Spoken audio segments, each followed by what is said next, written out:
और मुझे पूर्ण विश्वास है कि नीलमणि भी रात्रि में चंद्रमा के प्रकाश से शक्ति ग्रहण करेगी।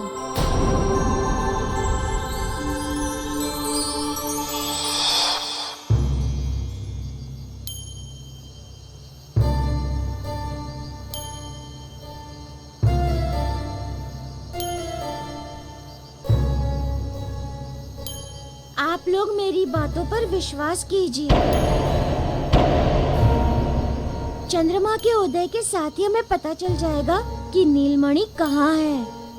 और यदि ऐसा नहीं हुआ तो? नहीं होने का प्रश्न ही नहीं है, क्योंकि संसार की सभी मणियाँ चंद्रमा से प्रकाश ग्रहण करके चमकती हैं। किंतु सरपंच जी, मैंने तो अपनी मणि को किसी से भी प्रकाश ग्रहण करते हुए नहीं देखा। वो तो स्वयं प्रकाश देती थी। काका, प्रत्यक्ष को प्रमाण की आवश्यकता नहीं होती। बस चंद्रमा निकलने तक की प्रतीक्षा कर लीजिए।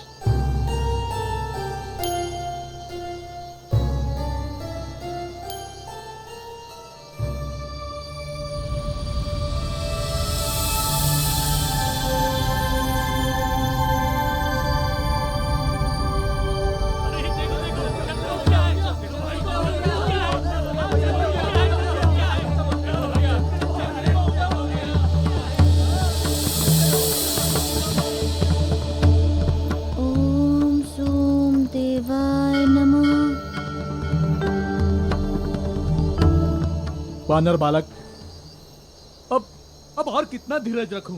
अब तो चंद्रमा भी आकाश में निकल गया, किंतु धरती पर चंद्रमा से प्रकाश ग्रहण कर चमकने वाली मेरी नीलमणि कहीं नहीं दिखाई दे रही। अरे बताना कहाँ है? तू बोलता क्यों नहीं?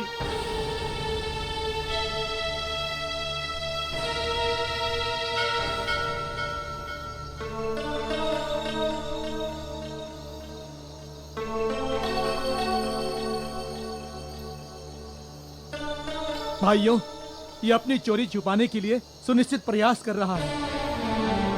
अरे भाई, चंद्रमा से कोई मणि प्रकाश ग्रहण नहीं करती, सबका अपना अपना प्रकाश होता है। अब इस बालक ने मूर्ख बना दिया हमें।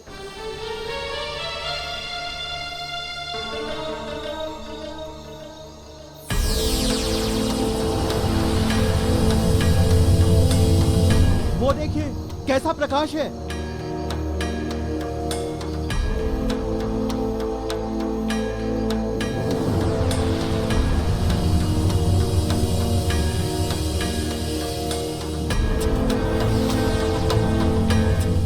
प्रकाश।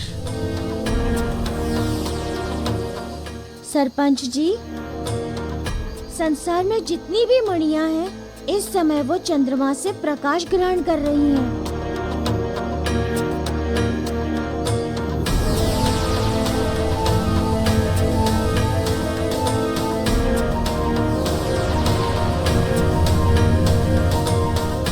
किंतु इतनी मणियों के बीच मैं अपनी नीलमणि कैसे खोजूंगा?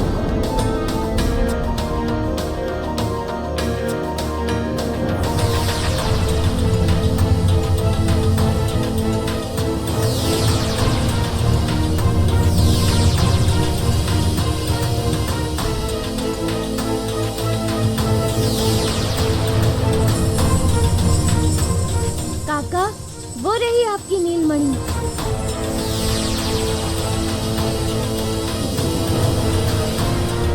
आइए मेरे साथ। हाँ, चलो नीलमणि।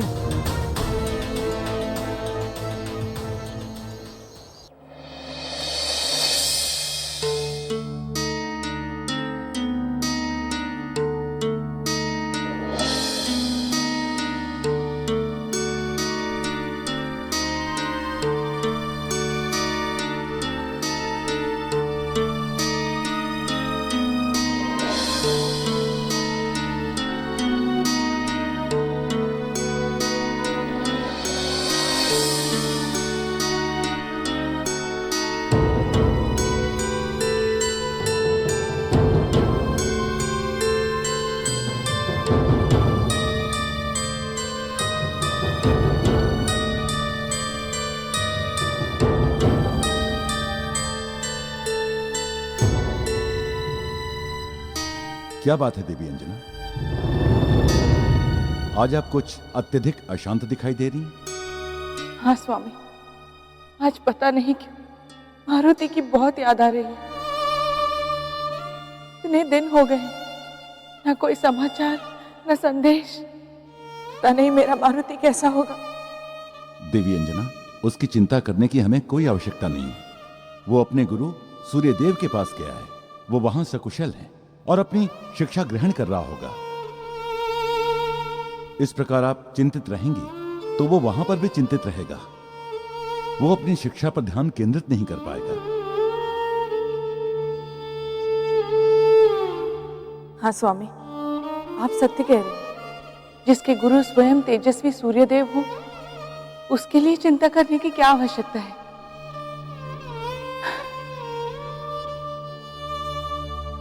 मैंने आपको एक बात नहीं बताई। आज एक बहुत ही विचित्र घटना घटी। पुत्री, हम दान में केवल अन्न लेते हैं, वो भी केवल कुल थी। नहीं।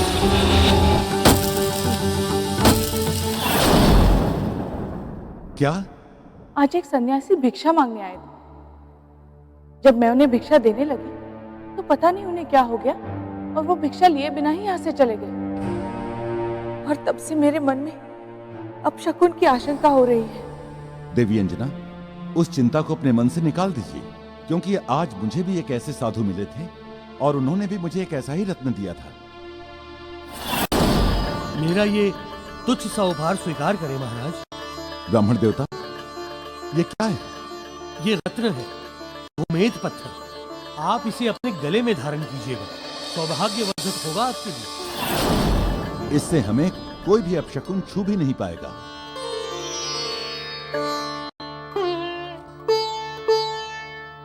कैसा रत्न? ये गोमेद है, हमारे सौभाग्य का प्रतीक।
अरे प्रकाश कहाँ गया?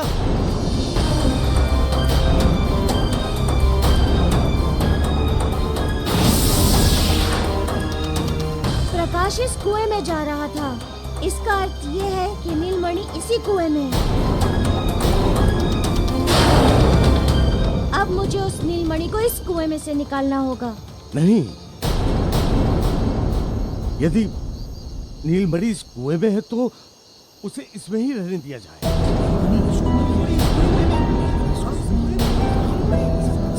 अब हमें उस नीलमणि को भूल जाना ही सभी के लिए श्रेयस्कर है। क्यों काका, आप ऐसा क्यों कह रहे हैं? क्योंकि ये कुआं बड़ा ही भयानक है। इसके अंदर जो भी जाता है फिर कभी लौटकर वापस नहीं आता है। क्यों, ऐसा क्या है इस कुएं में? ब्रह्म राक्षस। इस कुएं में ब्रह्म राक्षस रहता है।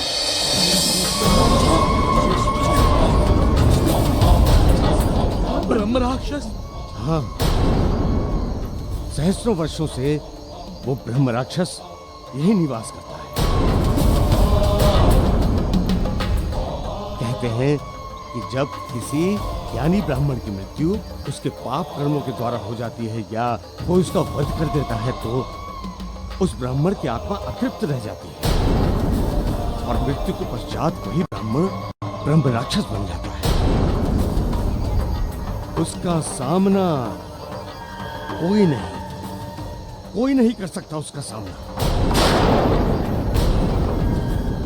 अरे मेरी नीलमणि अब मुझे कभी नहीं मिलेगी, सदा के लिए मुझसे दूर चली गई मेरी नीलमणि।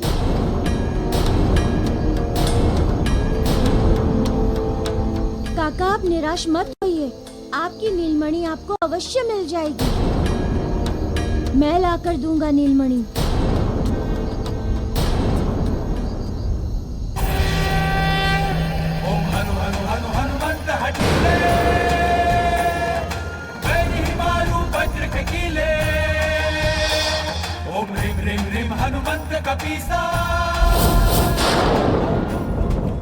मारुति, यही तो मैं चाहता था कि तुम इस कुएं में प्रवेश करो, क्योंकि कुएं में प्रवेश करते ही तुम्हारी मृत्यु निश्चित है।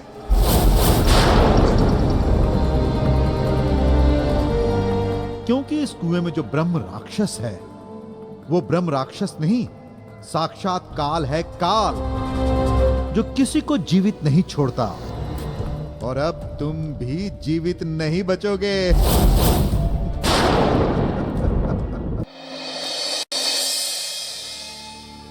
कब तक प्रतीक्षा करनी होगी मुझे धन का देवता बनने के लिए?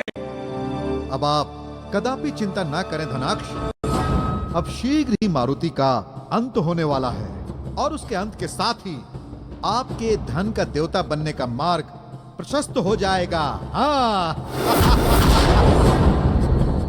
हाँ धनाक्ष, कल से ही उसके पिता और उसके पिता के साम्राज्य का विनाश भी प्रारंभ हो रहा है। इतने विश्वास के साथ कैसे कह रहे हो तुम गुमेद? वो धनाक्ष इसलिए क्योंकि कल प्रातःकाल केसरी अपनी राशि के विपरीत रत्न मेरे दिए हुए गुमेद को विधिवत धारण करेगा।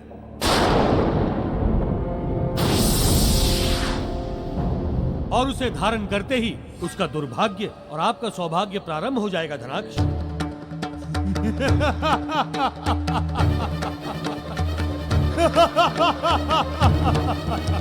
इसका अर्थ कि मेरे हाथों कुबेर का अंत निश्चित। तदुपरांत देवताओं के पास धन का देवता मुझे बनाने के अतिरिक्त कोई दूसरा विकल्प नहीं होगा।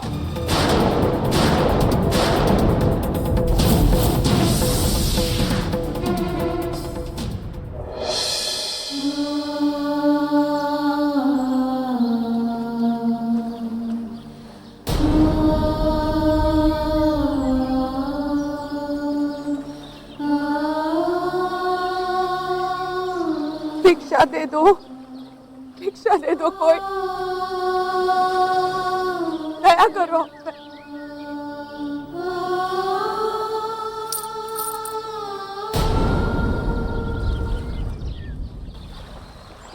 भक्तों, समय होत बलवान, स्वार्थ, अहंकार, ईर्ष्या में न होत पहचान। जब समय बीत जाता है तो जीवन का अंतिम क्षण आ जाता है, तो हमें चेत आती है कि बचपन से युवावस्था, युवावस्था से वृद्धावस्था तक क्या खोया, क्या पाया। जो खोया वो अपने कर्मों के कारण, और जो पाया उस परम पिता परमेश्वर की कृपा से पाया।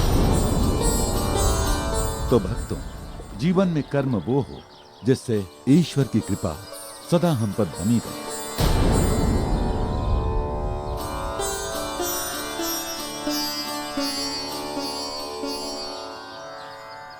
भिक्षा दे दो, भिक्षा दे दो, कोई दया करो। इन दिनों से भोजन नहीं किया है, कोई भिक्षा दे दो, भिक्षा दे दो। पुण्य कमाओ। कैसी विडंबना है, रूप से रानी और कृत्य से नौकरानी। भाग्य भी क्या क्या करवाता है मनुष्य से।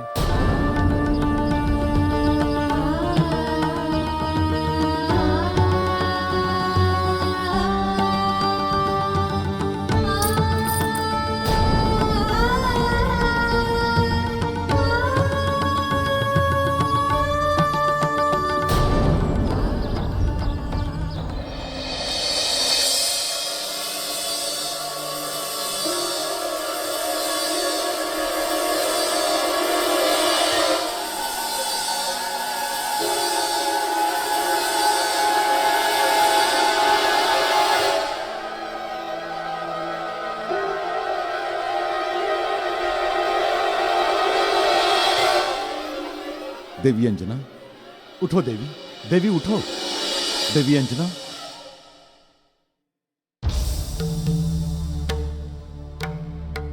क्या बात है देवी अंजना, आपकी नैनों से नीर क्यों बह रहे हैं?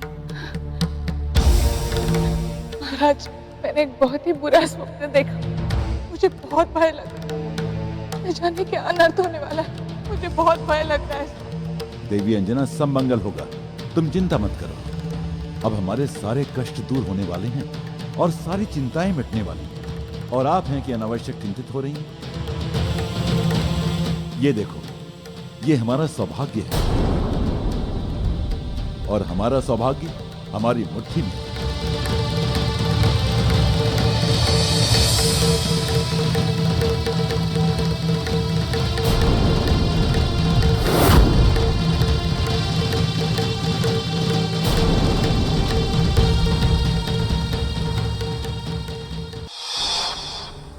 मारुति, तुमने उस नीलमणि की खोज करके ये तो सिद्ध कर दिया कि तुम पर लगाया हुआ आरोप झूठा था।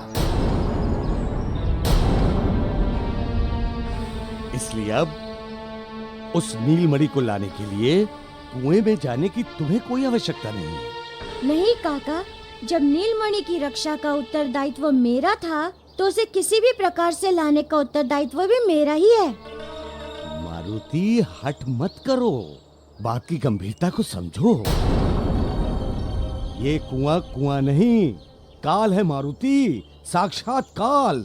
आप मेरी चिंता मत कीजिए काका। आप जिस काल से भयभीत हैं, वो काल रूपी ब्रह्म राक्षस मेरा कुछ भी नहीं बिगाड़ सकता। रहने दो बालक, रहने दो, हट ना करो। नहीं चाहिए मुझे वो नीलमणि। अरे तुम्हारे जीवन से बहुमूल्य नहीं है वो मणि। रहने दो उसे ब्रह्म राक्षस के पास। यही तो मूल समस्या है कि मैं उस नीलमणि को उस ब्रह्म राक्षस के पास नहीं छोड़ सकता, क्योंकि यदि वो उसके पास रह गई तो वो उसका दुरुपयोग करेगा।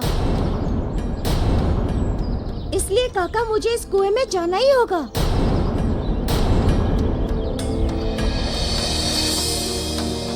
देखो बालक, हट मत करो। अरे तुम भी तो किसी के पुत्र हो। यदि तुम्हें कुछ हो गया तो स्वयं को कभी क्षमा नहीं कर पाऊंगा। आप सरपंच जी, समझाइए बालक को। काका, आप मेरी चिंता मत कीजिए, मुझे कुछ नहीं होगा। अब मुझे आज्ञा दीजिए।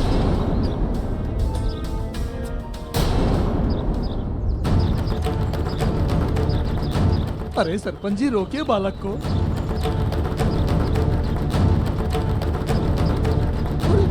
सरपंच जी, बालक।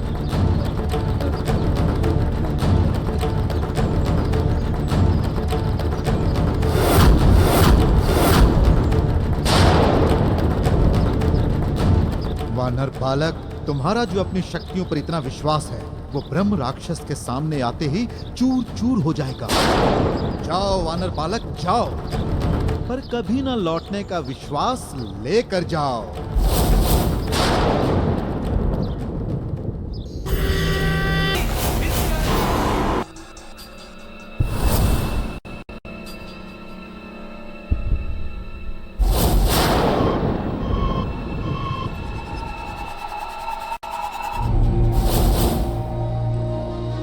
ये कुआं तो बहुत गहरा प्रतीत होता है।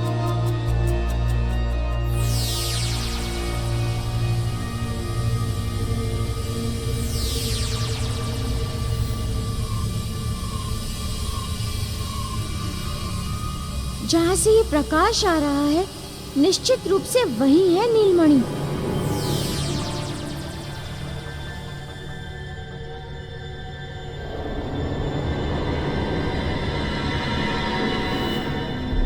यदि मेरा अनुमान अनुचित नहीं है तो मैं कुएं में बिल्कुल नीचे उतर चुका हूँ।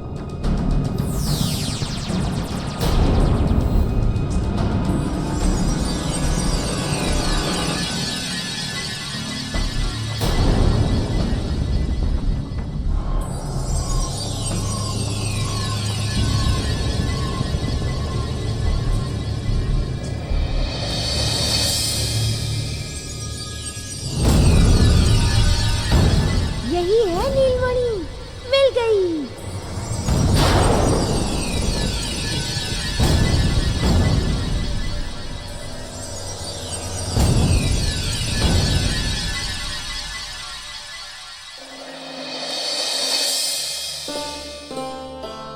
कितना सुंदर रत्न है ये मेरे गले में ही सुंदर लगेगा।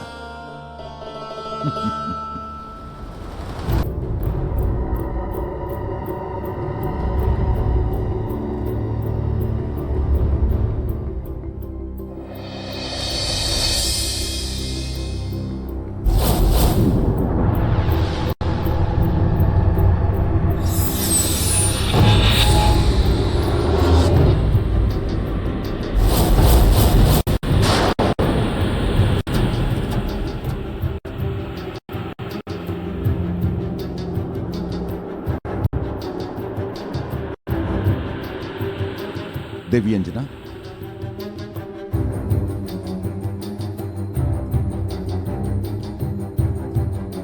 ये रत्न मेरे गले में कितना सुंदर लग रहा है।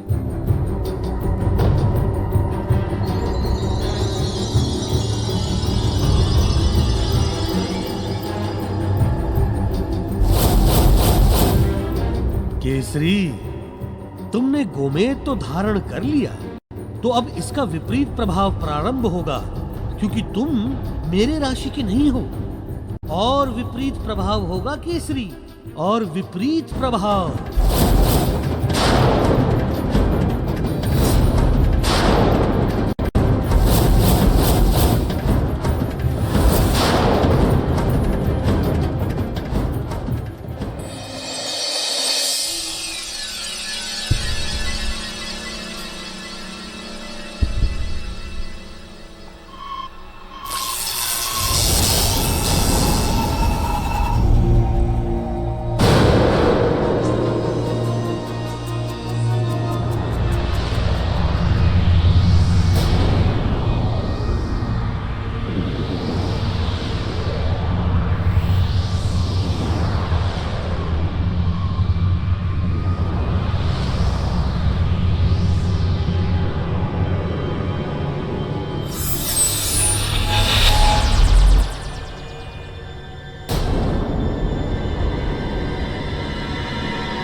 कौन है रे वानर बालक, और तूने यहाँ आने का दुस्साहस कैसे किया? ब्रह्म राक्षस, मेरा नाम मारुति है। यथा मेरे आने का प्रयोजन यहाँ से ये नीलमणि लेके जाने का। ए वानर बालक, तू अत्यंत दुस्साहसी है। तेरे सामने मौत खड़ी है और फिर भी तू नीलमणि ले जाने की बात करता है। दुष्ट, अपनी मृत्यु की बात कर। आज तू जीवित नहीं बचेगा।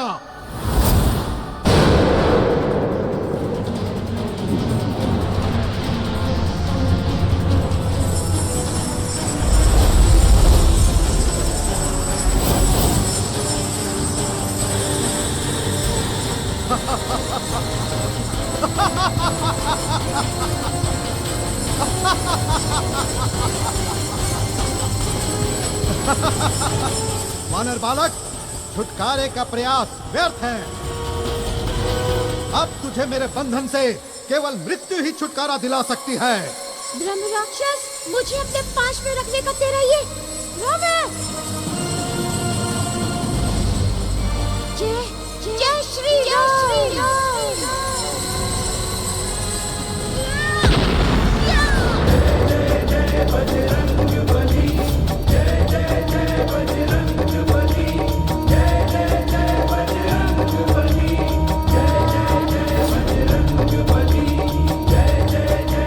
इस वानर बालक ने मेरा वार नष्ट कर दिया। इसमें तो दिव्य शक्तियां प्रतीत होती हैं।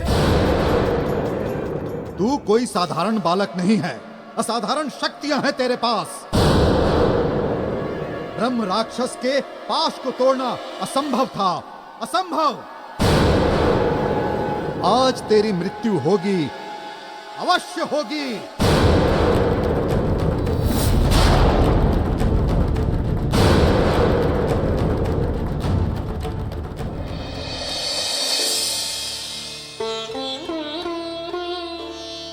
इस वर्ष हमारा राजकोष प्रजा के कल्याणार्थ दिए गए दान के उपरांत भी भरा हुआ है।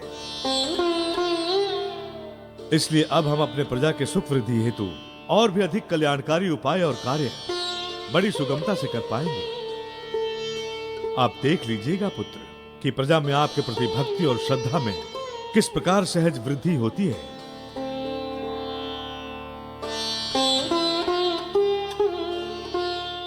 महाराज कुंजर, कुछ किसान आपसे मिलना चाहते हैं। हम अभी आते हैं पुत्र।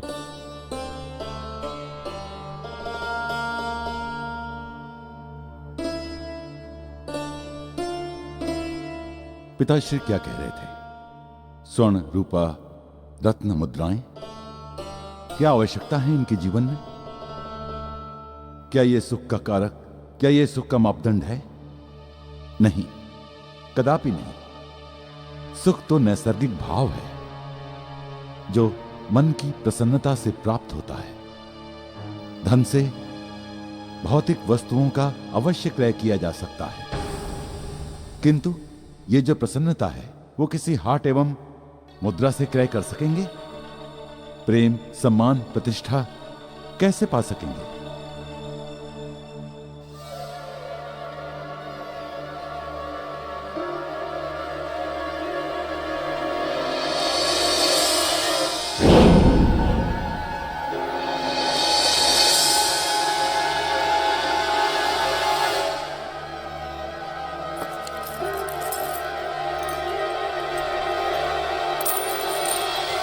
इसलिए इस चंचला धन का जीवन में कोई स्थान नहीं, कोई आवश्यकता नहीं।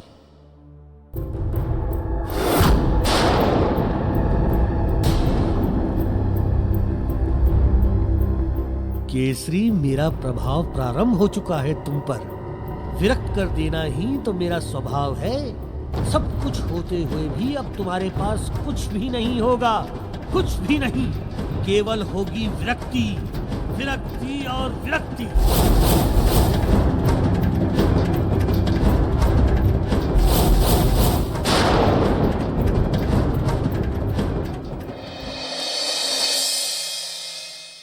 ब्रह्म राक्षस, मेरे अंदर तुम्हारे लिए कोई शत्रु भाव नहीं है। मुझे केवल ये नीलमणि चाहिए, क्योंकि मुझ पर चोरी का आरोप लगा है।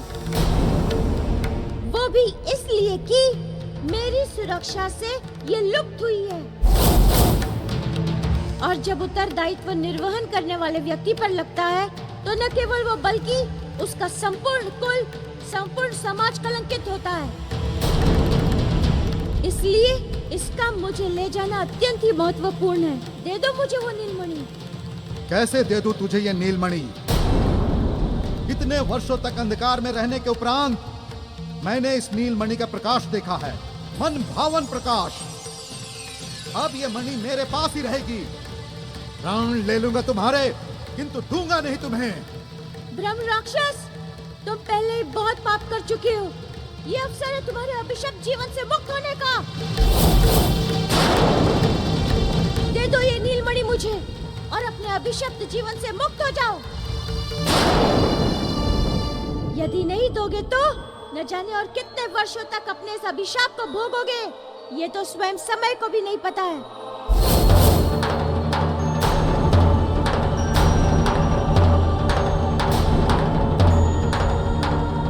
तुमने कहा तो सत्य है मारुति, किंतु मैं सहस्त्र वर्षों से इस रूप में कष्ट भोग रहा हूं। इस रूप की पीड़ा असहनीय हो गई है बालक। ले जाओ, अपनी नीलमणि ले जाओ मारुति।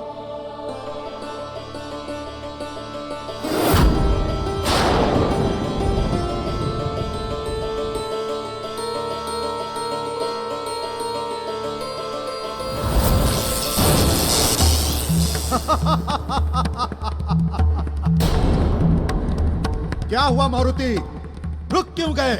आगे बढ़ो, उठाओ नीलमणि। ब्रह्म राक्षस, तुमने इस छद्म प्रहार से ये सिद्ध कर दिया कि तुम अधर्मी हो तथा अधर्मी ही रहोगे। और अधर्मी से निपटने का एक ही मार्ग होता है, उस अधर्मी का अंत। अब मुझे तुम्हारा अंत करना ही होगा। ए वानर बालक, मेरा अंत तो दूर, तू मुझे स्पर्श भी नहीं कर सकता, स्पर्श भी।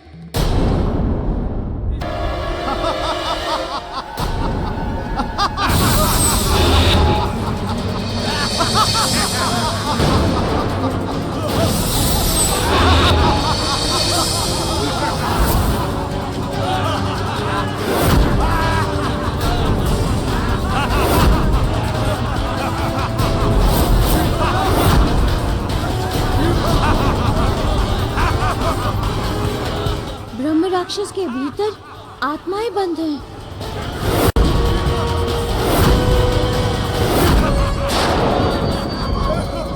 अब मुझे इस ब्रह्म राक्षस को मारने से पूर्व इन सभी आत्माओं को मुक्त करना होगा और उसके लिए मेरे पास एक ही मार्ग है।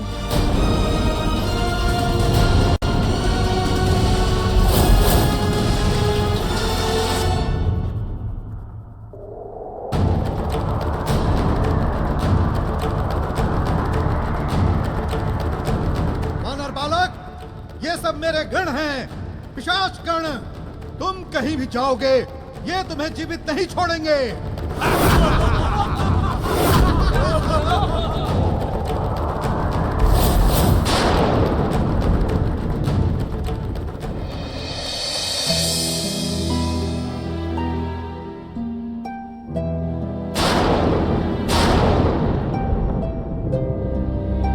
भाइयों, मुझे नहीं लगता कि अब यहाँ प्रतीक्षा करने से कोई लाभ है।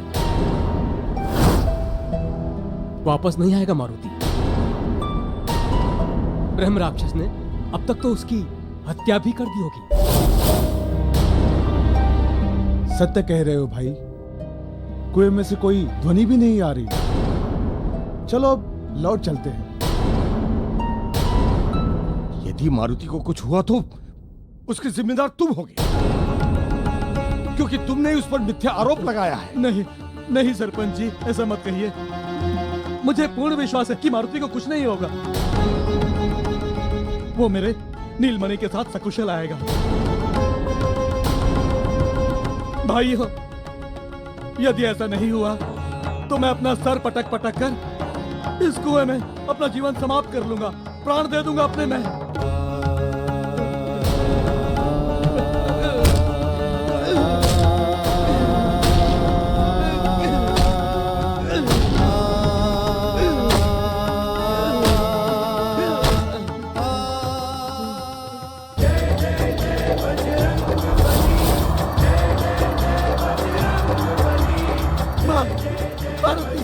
देखो देखो, मारुति आ रहा है। मारुति मारुति आ रहा है।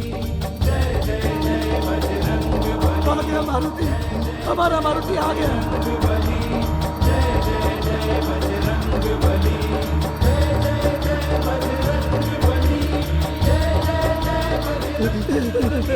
सरपंच जी, देखिए देखिए देखिए, मारुति आ गया, हमारा मारुति आ गया।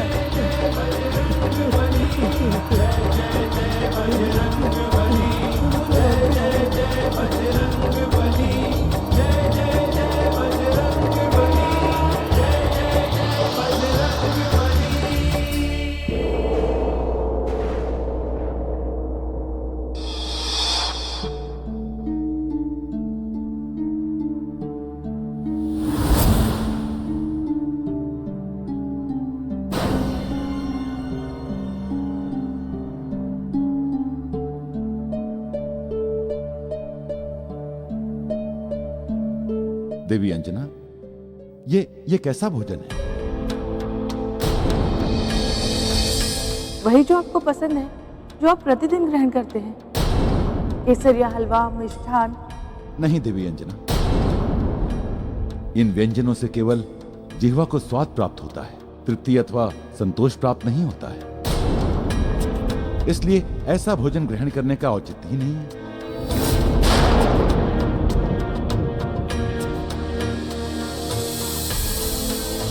ये आप कैसी बात कर रहे हैं?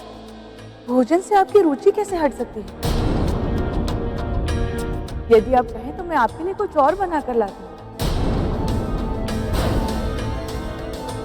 देवी, अब मैं ये भोजन ग्रहण नहीं करूंगा।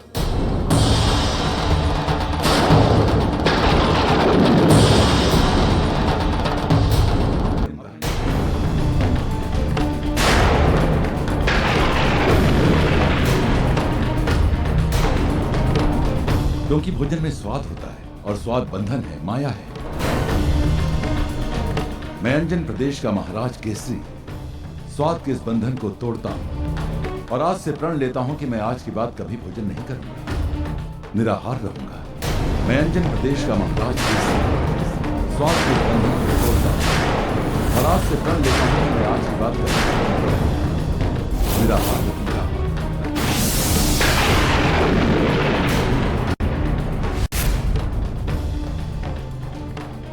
ये आज आप कैसी वितरागियों वाली भाषा बोल रहे हैं?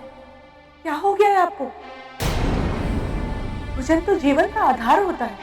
भोजन न किया जाए तो जीवन से स्पंदन समाप्त हो जाएगा। नहीं देवी, जीवन के स्पंदन के लिए भोजन नहीं, कंदमूल ही पर्याप्त है। अब से मैं इन्हें ही ग्रहण करूंगा।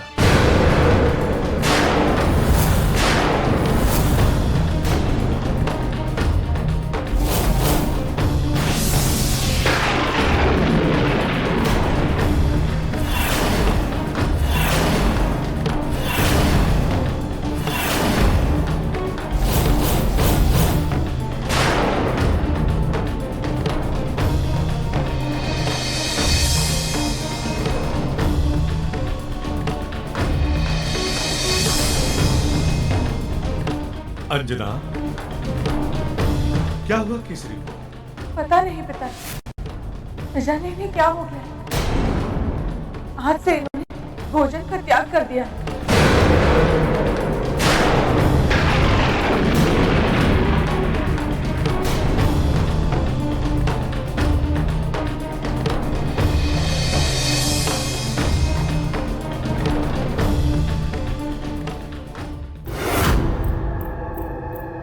ये मेरा प्रभाव है अंजना, मेरा प्रभाव। आगे आगे देखो, वो अभी किन किन वस्तुओं का त्याग करता है मेरे कारण। किन किन वस्तुओं का।